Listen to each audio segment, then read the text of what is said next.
महाराष्ट्र की राजनीति से फिर एक बार बड़ी खबर आ रही है। लोकसभा स्पीकर ओम बिरला ने उद्धव ठाकरे के नेतृत्व वाली शिवसेना यूबीटी के 6 बागी सांसदों के एकनाथ शिंदे की शिवसेना में विलय को मान्यता दे दी है। इस फैसले के बाद संसद में शक्ति संतुलन पूरी तरह बदल गया है। शिंदे गुट इसे अपनी सबसे बड़ी राजनीतिक जीत बता रहा है, जबकि उद्धव ठाकरे के लिए यह बड़ा झटका माना जा रहा है। नमस्कार, मैं आलोक आपका स्वागत करता हूं न्यूज़ 18 के डिजिटल प्लेटफॉर्म पर। लोकसभा स्पीकर ओम बिरला के फैसले ने महाराष्ट्र की राजनीति में नया मोड़ ला दिया है। उद्धव ठाकरे की शिवसेना के 6 सांसद अब आधिकारिक तौर पर एकनाथ शिंदे के नेतृत्व वाली शिवसेना का हिस्सा माने जाएंगे। इन सांसदों में संजय देशमुख, संजय जाधव, संजय दीना, नागेश पाटिल, ओम प्रकाश राजे और भाऊ साहेब शामिल हैं। इन सभी सांसदों ने 22 जून को शिंदे गुट में शामिल होने का ऐलान किया था और बाद में लोकसभा सचिवालय में औपचारिक आवेदन देकर अपने विलय को मान्यता देने की मांग की थी।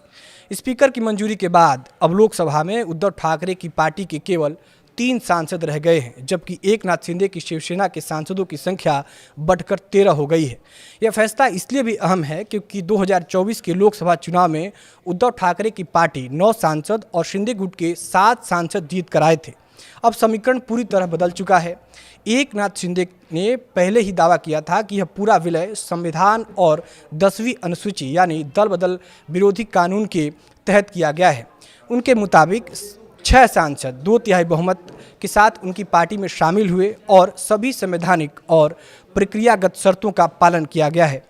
कानूनी सलाह लेने के बाद सांसदों ने स्पीकर को सभी आवश्यक दस्तावेज और रिकॉर्डिंग भी सौंपी थी।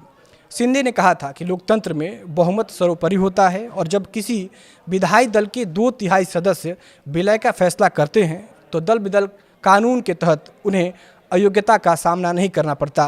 हालांकि उद्धव ठाकरे गुट इस दावे से सहमत नहीं था। यूबीटी का कहना था कि केवल संसदीय दल में 2/3 बहुमत होना पर्याप्त नहीं है, बल्कि पार्टी के संगठनात्मक ढांचे से जुड़ी कानूनी शर्तें भी पूरी होनी चाहिए।